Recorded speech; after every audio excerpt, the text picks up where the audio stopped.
창세기 12장 5절부터 9절입니다.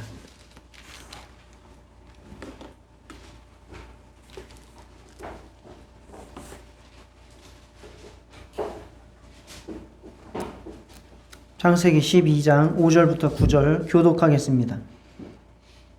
아브라함이 그의 아내 사레와 조카 롯과 하란에서 모은 모든 소유와 얻은 사람들을 이끌고 가나안 땅으로 가려고 떠나서 마침내 가나안 땅에 들어갔더라. 아브라함이 그 땅을 지나 세겜 땅 모레 상수리 땅에 이르니 그때에 가나안 사람이 그 땅에 거주하였더라. 여호와께서 아브라함에게 나타나 이르시되 내가 이 땅을 내 자손에게 주리라 하신지라. 자기에게 나타나신 여호와께 그가 그곳에서 제단을 쌓고 거기서 베델 동쪽 산으로 옮겨 장막을 지니 서쪽은 베델이요 동쪽은 하이라. 그가 그곳에서 여호와께 제단을 쌓고 여호와의 이름을 부르더니 점점 남방으로 옮겨갔더라. 아멘. 예, 지난주에는 우리가 그 아브라함의 아브라함의 일생을 부활이라고 하는 키워드로 살펴봤습니다. 그래서 우리는 부활을 믿어 의에 이르러야 되고, 그리고 부활을 체험해야 되고, 또 부활에 대한 소망으로 헌신의 삶을 살아가야 한다라고 하는 말씀을 나눴습니다. 오늘은 이제 아브라함이 가나안에 도착한 이야기입니다. 도착해서 가장 먼저 무엇을 했는지, 그리고 그곳에서의 삶의 특징이 무엇인지를 살펴보면서 영적으로 우리는 그것을 어떻게 적용해서 우리의 신앙생활을 바르게 할 것인가 살펴보도록 하겠습니다. 첫 번째는 마침내 가나안 땅에 도착했다는 의미를 살펴볼 것이고, 둘째는 제단을 쌓았다는 것이 또 우리에게 어떤 또 의미가 있는지를 살펴보고, 세 번째는 장막을 쳤다라는 것이 또 우리에게 어떤 또 신앙적인 교훈이 되는지 살펴보도록 하겠습니다. 첫 번째, 마침내 가나안 땅에 이르렀다고 말씀하고 있습니다. 아브라함은 갈대아 우르에서 출발해서 하란에 머물렀다가 가나안에 도착했습니다. 이미 우리가 첫 번째 시간에 말씀을 들은 바입니다. 이 세 지역은 우리의 신앙생활의 모습을, 상태를 보여주는 지표입니다. 갈대아 우르는 예수님을 알기 전에 머물렀던 죽음과 어둠의 땅이라고 할 수 있습니다. 죄와 사탄의 권세 아래서 우리가 하나님을 알지 못하고 살던 그 때를 우리 상징한다고 말씀할 수 있습니다. 그곳에서 하나님께서 부르셨고 또 우리를 믿음으로 이끄셨습니다. 그래서 믿음 생활을 비로소 시작하게 된 땅이 바로 이 갈대아 우르입니다. 그러나 하란에서 정착하고 말았습니다. 하란은 구원은 받았지만 하나님을 온전히 따르지 못하는 두 마음의 장소라고 할 수 있습니다. 하나님께 온전히 순종하지 못하고 가나안 땅과 갈대아 우르 사이에서 갈팡질팡한 그러한 신앙생활을 하고 있습니다. 자꾸 이전의 삶으로 돌아가려고 합니다. 그리스도 안에 있지만 신앙은 어린아이와 같은 상태입니다. 그러다가 마침내 다시 하나님의 부르심을 받아서 가나안 땅에 도착을 합니다. 가나안은 축복과 능력의 땅입니다. 하나님의 성령 충만을 경험하는 장소입니다. 그렇다고 해서 가나안이 완전한 단계는 아닙니다.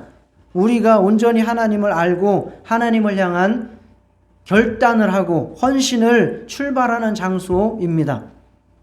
우리는 어디쯤 와 계십니까? 갈대아 우르에 계십니까? 아니면 하란에 계십니까? 아니면 가나안 땅에 도착해 계십니까?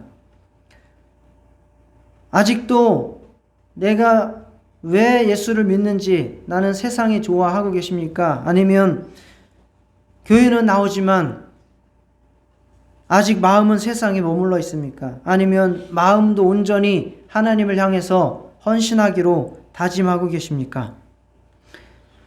우리는 이 마침내라고 하는 단어를 주목해야 합니다. 이 여정은 아브라함이 원한 여정이 아니었습니다. 하나님께서 아브라함을 선택하시고 부르시고 인도하시고 설득하면서 이끄시는 그러한 여정이었습니다. 우리도 우리가 믿겠다고 다짐하고 노력하고 열심을 낸다고 해서 하나님 뜻대로 살아갈 수 있는 것이 아닙니다. 하나님께서 부르시고 하나님께서 이끄시고 그래서 하나님이 원하시는 자리에 하나님이 원하시는 그 상태까지 이르게 되는 것입니다. 가나안 땅에 들어가서 처음 이런 곳이 세겜 땅 모래 상수리 나무라고 했습니다. 성경을 저도 처음에 읽을 때는 모래 상수리 나무 해가지고 이게 무슨 상수리 나무의 종류인가 이렇게 생각을 한 적이 있습니다. 그러나 그게 아니고 세겜 지명은 아시죠? 세겜 땅은 이스라엘의 중앙쯤 됩니다. 그래서 배꼽 정도에 해당되고 에벨산과 그르심산이 위아래로 남북으로 있어서 그 가운데 있는 동네가 세겜이기 때문에 양쪽이 산이 있어서 어깨라고 하는 뜻을 가지고 있는 곳입니다. 그리고 어깨라고 하는 것은 이스라엘 사람들은 힘과 복종, 권위, 권세를 의미하고 있습니다. 그리고 모레라는 것도 지명입니다. 그 세겜 땅에서 모레라고 하는 지명에 상수리 나무가 있었던 거죠. 안산의 선부동에 은행나무가 있듯이 세겜 땅 모래에 그 상수리 나무가 있었습니다. 상수리 나무도 사실은 우리나라의 나무하고는 전혀 다른 나무입니다. 그러나 이제 비슷한 걸로 번역을 한 것일 뿐이죠. 그래서 모래라고 하는 땅의 이름은 가르침 또는 이해와 지식. 그래서 모래 상수리 나무 그러면 이해의 상수리 나무라는 뜻을 그 성경 사전에서는 그렇게 이야기하고 있습니다. 그래서 세겜 땅 모래 상수리 나무에 이르렀다라고 하는 이야기는 뭐냐? 순종할 때 이해하게 된다 그 말입니다.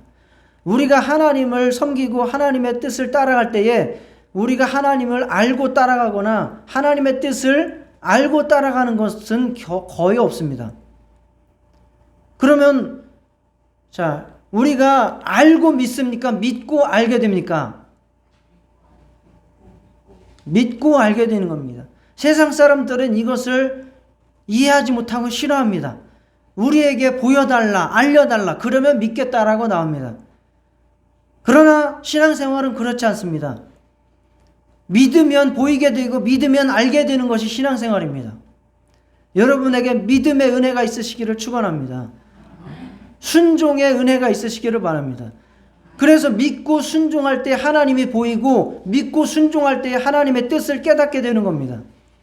아브라함이 100% 하나님을 다 알고 자기가 어디로 가야 할지 어떻게 살아야 할지 알아서 지금 여기까지 온 게 아닙니다. 그냥 하나님이 네가 알지도 못하지만 떠나라고 했기 때문에 떠난 것이고 자꾸 가라고 보채고 했기 때문에 여기까지 온 거예요. 왔더니 거기서 누가 나타나셨습니까? 성경을 보세요. 누가 나타나셨습니까?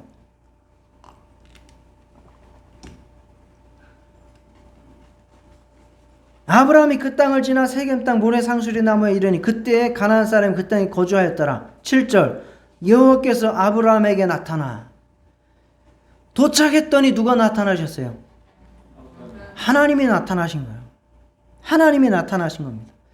어느 때 내가 순종하면 어느 때에 하나님이 원하시는 그 곳에 이르면 그때에 하나님께서 자기를 보여주시는 겁니다. 자기의 뜻을 알려주시는 겁니다. 그리고 말씀을 하셨죠. 이 땅을 내 자손에게 주리라. 그래, 바로 이 땅이야. 내가 너를 이끌고 싶었던 곳이 이 땅이야. 너를 만들고 싶은 그 모양이 바로 이 모습이야. 라고 하나님께서 마지막에 그 원하시는 곳에서 자기의 모습을 나타내시고 자기의 뜻을 밝혀 보여주시는 겁니다. 성도가 얻는 지식은 순종의 결과입니다. 순종의 결과입니다. 자기가 연구해서 깨닫는 것, 자기가 노력해서 취하는 것이 아니고 하나님의 인도에 그 사랑의 말씀에 순종해서 얻는 겁니다. 예수님께서 가나의 혼인잔치가 있었을 때에 어머니 마리아가 데리고 갔어요. 가서 포도주가 떨어졌다고 했습니다. 그럴 때 마리아가 예수님께서 시키는 대로 하라고 하인들에게 얘기를 했죠.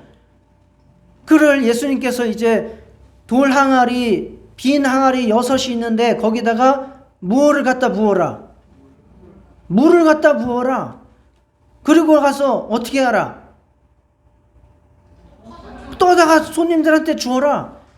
그 하인들 그렇게 했다가 만약에 싸대기 맞으면 어떻게 할 겁니까? 그 하인들은 하는 일이 뭐예요? 시키면 시키는 대로 하는 일이에요. 군대에서만 까라면 까는 거지, 그런 얘기죠. 그랬더니 물 퍼다 붓고 물 퍼다가 줬더니 그게 뭐가 됐다는 겁니까? 아주 맛있는 포도주가 되었다는 것이죠. 그런데 그 성경, 이게 어떻게 된 일인가? 사람들이 깜짝 놀라요. 잔치를 주최한 측에서 깜짝 놀라는 겁니다. 이게 어떻게 된 일이냐? 어떻게 된 일이냐? 그러나 누구는 알았다고 성경이 기록합니까? 하인들은 알더라. 자, 따라 하시겠습니다. 하인들은 알더라. 하인들은 알. 자기가 순종하면 아는 거예요. 순종 안 하면 하나님을 만날 수 없고 하나님의 역사를 체험할 수 없습니다. 기도 안 하면 응답받는 길은 없습니다. 기도하면 응답받습니다. 순종하면 축복받습니다. 믿어야 보이게 됩니다. 바로 이것이 아브라함이 마침내 가나안 땅에 도착했다는 의미입니다. 마침내라고 하는 것은 끈기와 인내입니다. 어떤 실패에도 포기하지 않으시는 하나님의 열심을 보여주는 단어이고, 그 인도하심에 포기하지 않고 한 발짝 한 발짝 따라가서 순종한 아브라함의 결국을 보여주는 단어가 마침내입니다. 마침내 구원을 받으시기 바랍니다. 마침내 복을 받으시기 바랍니다. 마침내 하나님의 음성을 들으시기 바랍니다. 마침내 하나님의 영광을 보시기 바랍니다. 우리는 순종해서 마침내 하나님의 원하는 모습으로, 마침내 하나님의 원하는 자리에 서게 될 줄 믿습니다. 하나님을 신뢰하면서 한 걸음 한 걸음 순종해 나아갈 때 마침내 천국에도 이를 것이고 증거와 축복을 충만히 받아 누리게 될 것입니다. 우리가 천국에 어떻게 들어가나요? 그냥 하나님이 말씀해 주시면 믿고 한 발짝 한 발짝 따라가다 보면 마침내 그냥 천국에 들어가 있을 거예요. 더 이상 우리의 할 일은 없습니다. 하나님 말씀 따라 마침내 한 발짝 한 발짝 천국까지 다 성도들 손 붙잡고 들어갑시다. 둘째, 제단을 쌓고 도착해서 제일 먼저 한 일이 뭡니까? 하나님이 나타나셨지요? 그 다음에 즉시 뭐 했습니까? 7절, 이 땅을 내 자손에게 주리라 하신지라. 자기에게 나타나신 여호와께 그가 그곳에서 제단을 쌓고, 제일 먼저 한 일이 제단을 쌓은 일입니다. 그러니까 이 상수리 나무라고 하는 것은 하나의 교회의 예표와 같은 자리입니다. 물론 그 지역이 사막이기 때문에 왜 나무가 중요하고 왜 나무 밑에 거하느냐? 그늘이 필요하니까 그런 겁니다. 그늘이 필요해. 그러나 그곳에서 제단을 쌓았다는 것은 그늘일 뿐만 아니라 예배의 장소로 삼았다는 겁니다. 제단을 쌓았다. 예배를 드렸다는 것입니다.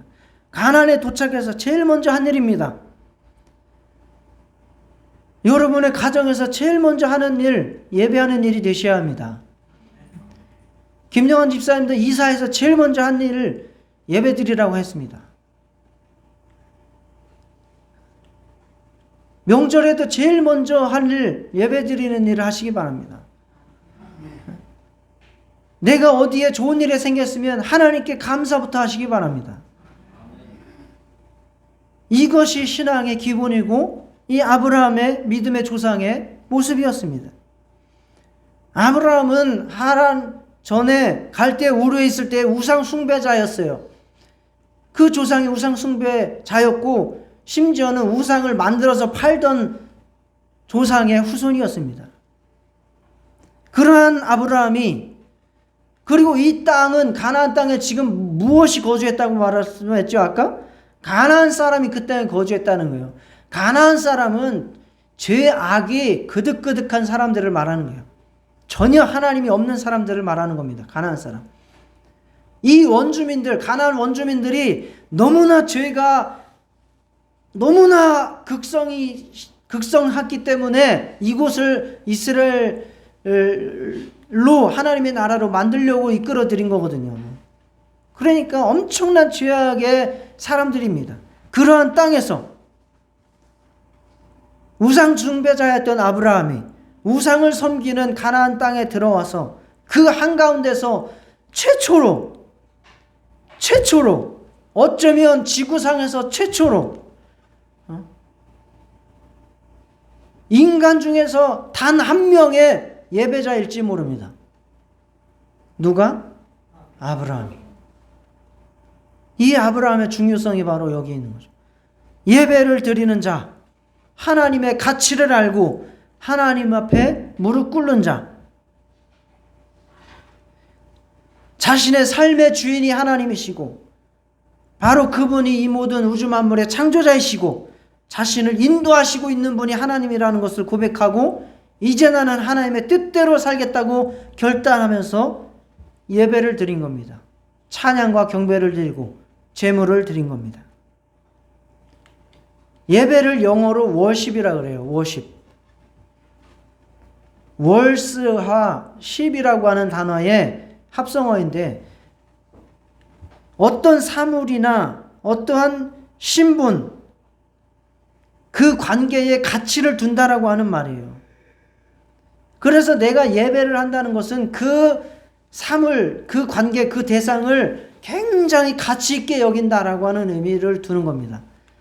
세상 사람들은 어디에 가치를 두고 삽니까?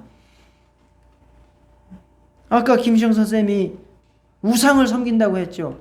그 몇 가지 얘기했어요? 다시 한번 얘기해줘. 뭐야?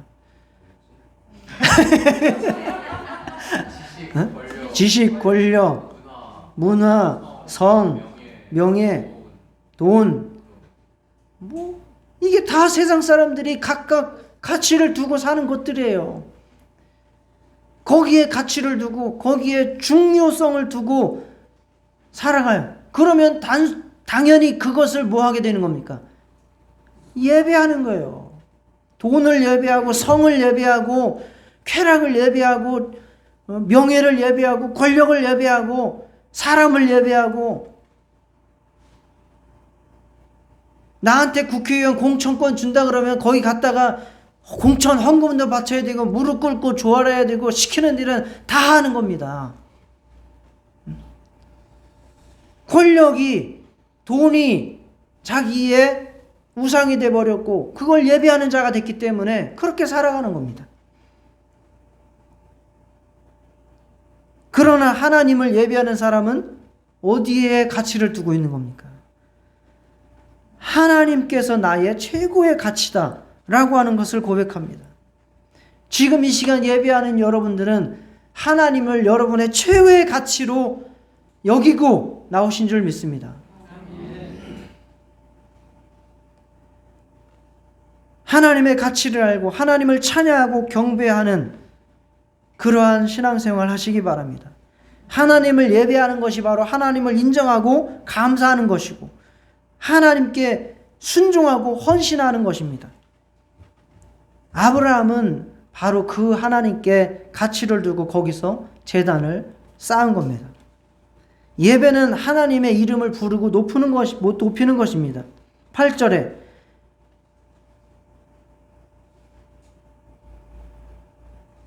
하반절에 나오죠.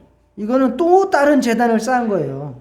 이게 베델 동산 쪽으로 또 옮겨가서 거기서도 예배를 드린 거예요. 베델 동쪽 산으로 옮겨 장막을 치니 서쪽은 베델이요 동쪽은 아이라. 그가 그곳에서 또 옮긴 그곳에서 여호와께 제단을 쌓고 지금 몇 구절 한두 구절 사이에 예배를 몇 번 해요. 지금 두 번. 그래 옮긴 곳마다 가서 예배했다는 거예요. 무엇을 불렀다 거기서?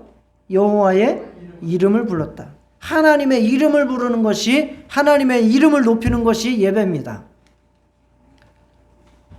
세상 사람들은 자기의 이름을 높여요. 바벨탑도 결국 인간들이 자기의 이름을 높이려고 지은 게 바벨탑이에요.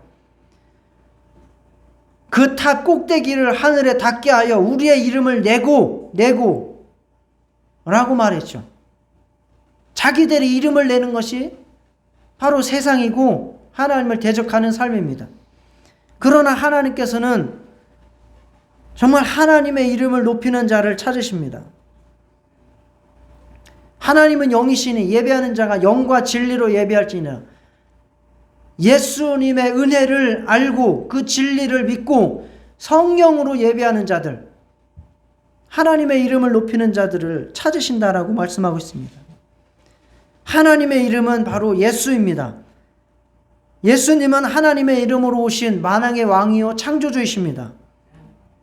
그 이름으로 구원을 받습니다. 당연히 창조주 예수를 높이고 당연히 구원주 예수를 높이고 우리를 심판하고 나중에 천국에서 이끌 재림주 예수를 우리는 높이는 겁니다. 전혀 부끄러운 일이 아닙니다. 우리가 아름다운 풍경을 보고 그런 그 풍광을 봐도 감탄을 합니다. 우와, 엄청나게 아름답다.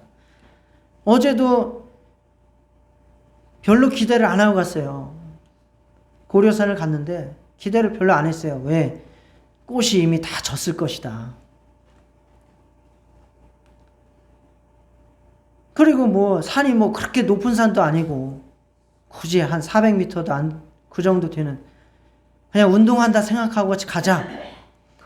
갔는데 정말 꽃도 꽃이거니와 그 안개가 산을 기어오르고 그러면서 풍경을 만드는데 정말 다들 입이 벌어져서 감탄을 했습니다. 그럴 때 그런 풍경을 우리가 감탄하고 찬양합니다. 놀랍다, 대단하다, 아름답다. 그런데 그 모든 것들을 다 지으신 하나님을 우리가 왜 찬양하지 못합니까? 우리를 지옥에서 건져내신 자기의 목숨을 우리의 생명값으로 지불하신 하나님을, 예수님을 왜 찬양하지 못합니까? 그분께 왜 감사하지 못하고 그분께 왜 예배하지 못합니까?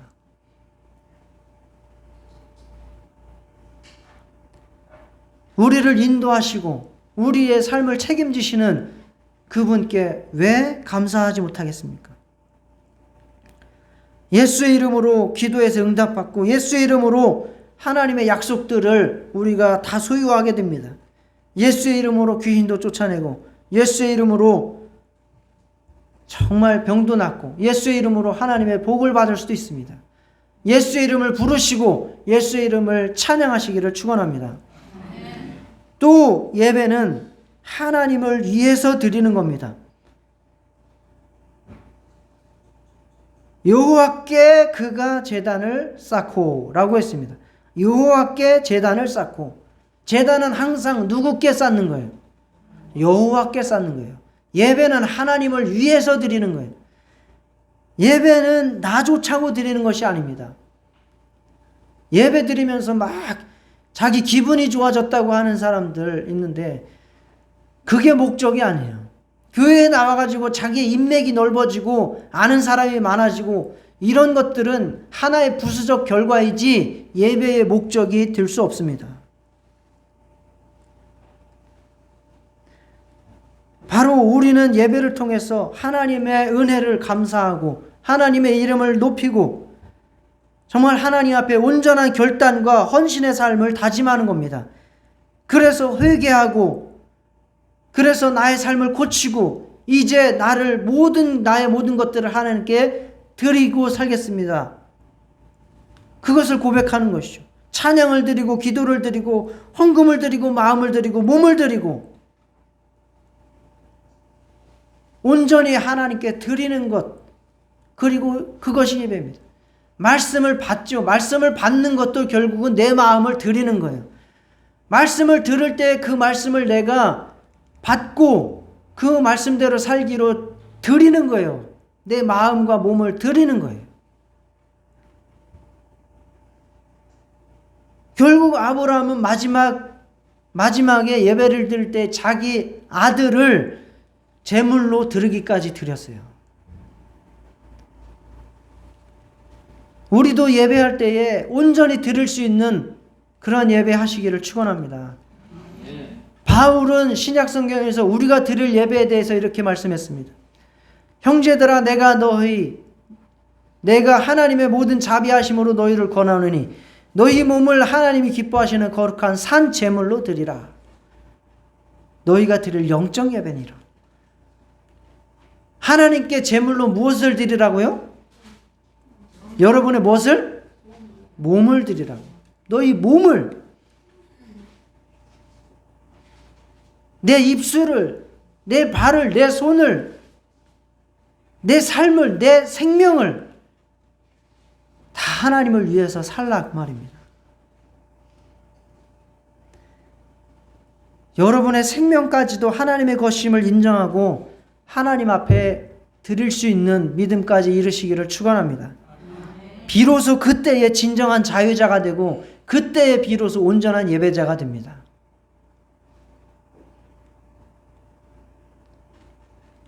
세 번째, 아브라함의 가나안 도착해서의 삶의 특징입니다. 장막을 쳤습니다. 장막에 거했다는 것입니다. 이것에 대해서 히브리서 11장 9절에서 10절에 이렇게 말씀하고 있습니다. 믿음으로 그가 이방의 땅에 있는 것 같이 이 가나안에 들어가서도 마찬가지라는 거예요. 약속의 땅에 거류하여 동일한 약속을 유업으로 함께 받은 이삭 및 야곱과 더불어 장막에 거하였으니, 아브라함과 이삭과 야곱이 바로 이스라엘의 조상이라 그랬죠. 장막에 거했다는 거예요.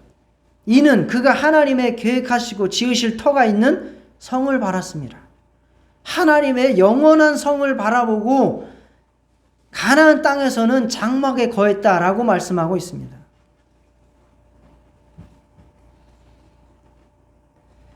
많은 사람들은 이 땅이 마지막 정착지인 줄 알고 여기에 뿌리를 깊이 내리고 살아갑니다. 그래서 돈도 땅에다가 깊이 묻고 권력도 깊이 권불 10년인데 마치 자기가 권력을 영원히 가지고 살 것처럼, 정치적인 쟁점이지만 윤석열, 김건희 너희들도 감옥 갈 거야 하잖아요.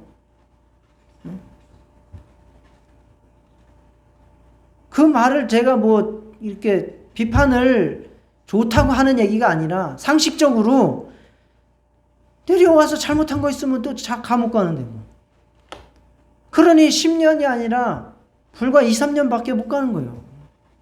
그런데 마치 자기가 영원히 권력 잡고 살 것처럼 그 뿌리를 그렇게 내리고 사는 거죠.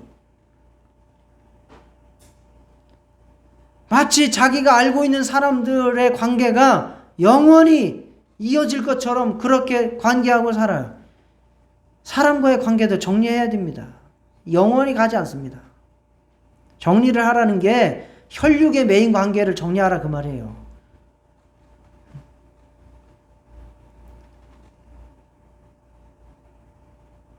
우리는 이 땅에서 영원히 살 사람이 아니에요. 반드시 언젠가는 옮겨가야 됩니다. 영원한 나라로, 하늘나라로 옮겨가야 됩니다. 이 땅에서 영구히 정착해서 살 사람은 아무도 없습니다.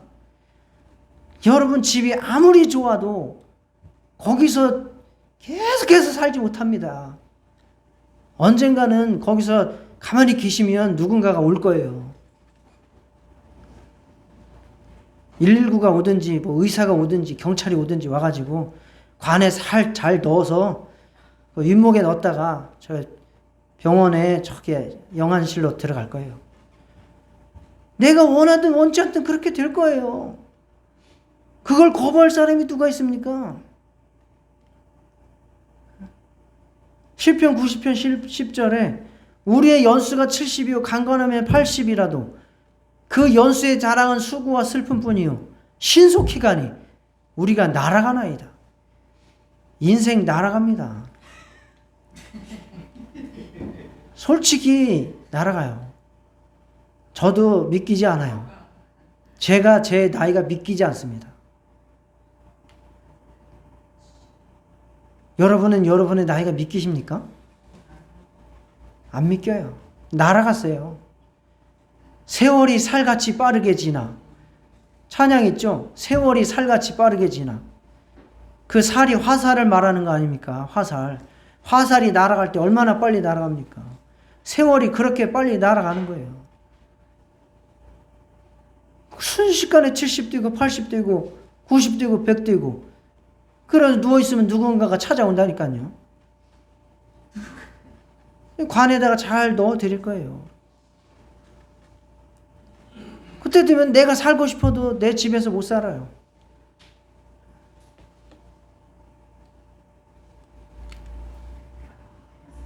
호세아 13장 3절 이러므로 그들은 아침 구름 같으며 쉬 사라지는 이슬 같으며 타작마당에서 광풍에 날리는 쭉정이 같으며 굴뚝에서 나가는 연기 같으니라. 이게 인생이라는 겁니다.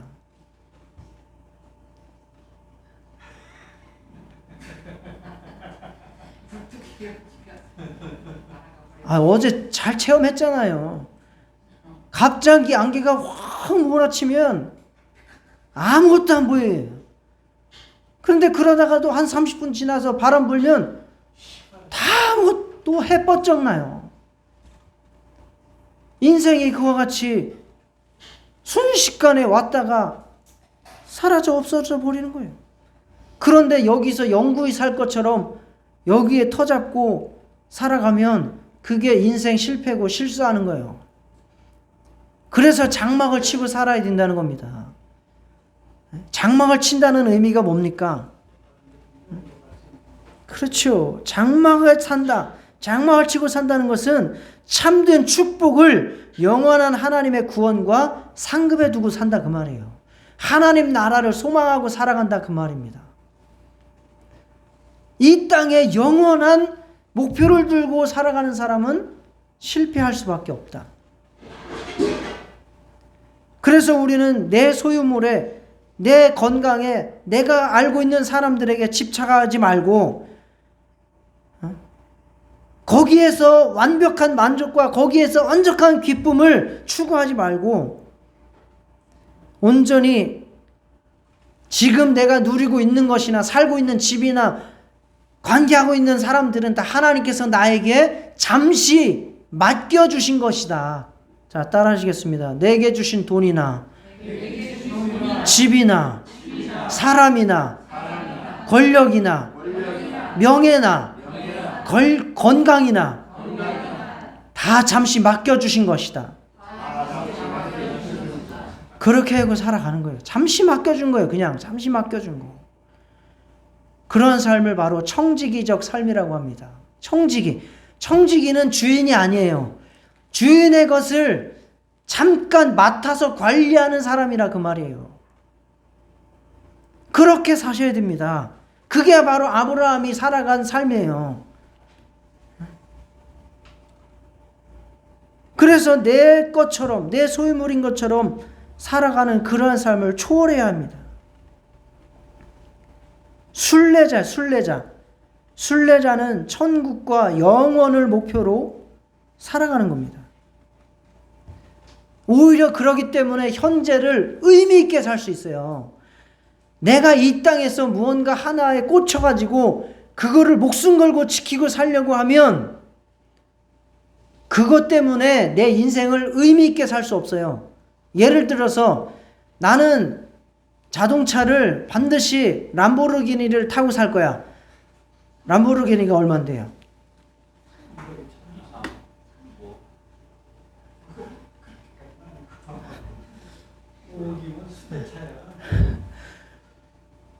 실제로 뭐 호날두 같은 애, 메시 같은 애들은 자기 개인 비행기를 갖고 사니까 10억 뛰는 차를 나는 살 거야. 뭐 이러면서 그러면은 내가 있는 돈, 내가 알고 있는 사람관계, 내가 누리는 모든 것들을 다 어디다 투자합니까? 그 차 람보르기니 사기 위해서 다 갖다 투자하는 거예요. 다 갖다. 그러면은 내가 하고 싶은 거 할 수 있어요? 못하는 거예요. 하고 싶은 건 오로지 그거 람보르기니 하나. 사람도 다 누구 하나 가난한 사람 돌봐줄 마음의 여력이 있어요? 없어요. 오로지 람보르기니. 그러나 하나님의 나라에 소망을 두고 살아가면 오히려 이 땅에서의 삶을 의미 있게 살 수 있어요. 왜? 이 땅에서의 삶은 하나님을 기쁘시게 하고 이웃을 사랑하는 삶을 살아가는 것이 바로 하나님을 기쁘시게 하고 하늘나라를 준비하는 삶이니까 하나님을 사랑하는 삶을 살아가야 되죠. 이웃을 잘 섬기고 돌보는 삶을 살아가야 되죠. 그러니까 의미 있는 삶을 살게 되는 겁니다. 여러분들에게 만약에 5일만의 시간이 있다고 생각을 해보세요. 딱 5일만 살아. 오늘이 무슨 요일이에요? 주일이요? 그러면 월, 화, 수, 목, 금요일 날 저녁 때 죽어. 다. 그냥 상상해. 딱 5일만 살아. 금요일 날 저녁 때 12시 되면 다 죽어. 상상인데 진짜처럼 상상하세요. 딱 5일만. 금요일 날 저녁 때 우린 다 죽어. 그러면 5일 동안 여러분 뭐 하고 사실 거예요? 죽는지 모든 것만 살았어. 예? 기도나 하고 살아야지. 아, 기도하신대요. 기도나 하고, 예. 기도하신대요. 박수 한번 쳐드리겠습니다. 기도하신대요. 예, 기도. 또 5일날, 딱 5일 남았어. 딱 5일이야. 더 이상 인생 없어. 이준필 집사님 뭐 하실 거예요, 5일 동안? 그냥 자죠 뭐.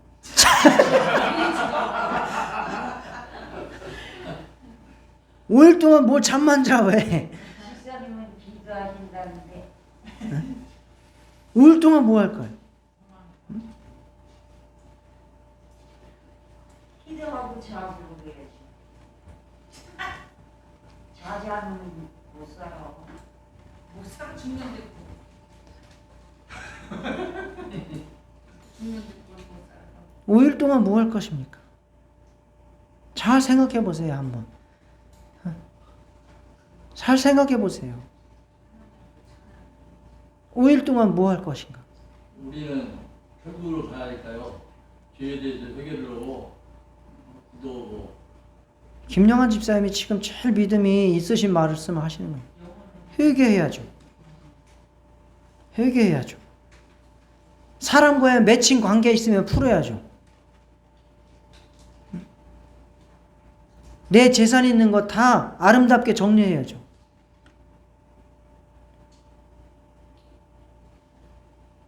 그 밖에 등등 정말 못 가보고 싶은 데가 있어서 꼭 가봐야 될 때가 있었으면 그거 5일 내에 가봐야죠. 정말 내 평생에 해야 될 일이 있었는데 여태까지 다른 거 쫓느라고 못한 거 있으면 그거 해야죠. 뭐 이런 등등의 시간이 필요할 겁니다. 순례자의 삶이라는 것은 바로 내가 5일만 산다면 무엇을 할 것인가, 그거를 염두에 두면서 살아가는 거예요. 내가 할 일을 하면서도 내가 반드시 꼭 해야 되는 그 일에 대해서 의미를 두고 부여하고 그것을 행하면서 살아가야 된다, 그 말입니다. 5일 있으면 죽는데 뭐 할 게 뭐 있어. 천국 가야지 준비해서 그거 없잖아. 자다가 죽어야지. 할 게 없대 자다가. 5일 후에 죽으면 하나님 앞에 심판받는데 왜 할 게 없어요? 잘못 믿은 거 회개해야지. 기도해. 그러니까 그게 답이 돼야 되는 거죠. 잘못 믿은 거 회개해야지.